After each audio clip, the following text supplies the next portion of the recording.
Jes, katsotaan vähän pikana lisää meidän MK25 minikuormaa ja sopivan kokoinen näppärä kompakti peli, missä on riittävästi voimaa dieselmoottorilla 3-sylinterisellä.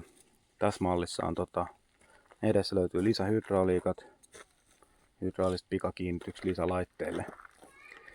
Ja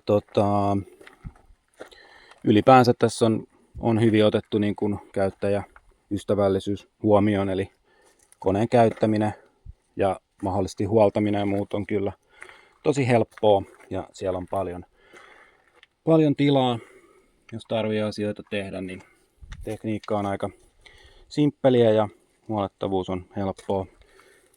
Molemmin puolin koneita löytyy saranat, millä saa otettua lisää tilaa sieltä auki. Ja kurkataan vähän tonne konehuoneeseen. Siellä toistuu sama kaava hyvin pitkälti, eli tilaa on kivasti. Tekniikka on aika helppoa, hyväksi todettua perinteistä tekniikkaa. Ja ylipäänsä koneen niin kuin käyttäminen, huoltaminen niin on edullista ja helppoa, että hyvin tämmöinen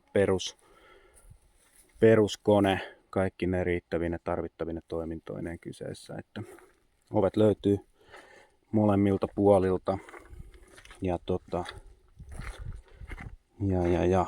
kurkataan tonne hyttiin pikkasen.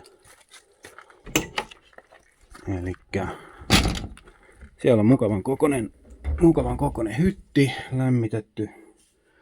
lämmitetty hytti, niin tosiaan tästä löytyy sitten myöskin talveksi niin moottoriesilämmitin ja tässä on kivasti tilaa, ohjainhallintalaitteet on helpot, ne on mukavasti sijoiteltu. Tässä mallissa on eteen, taakse, vapaa, hidas, nopea ja muuten sitten tuolla pohjalla on kaikki toiminut täältä.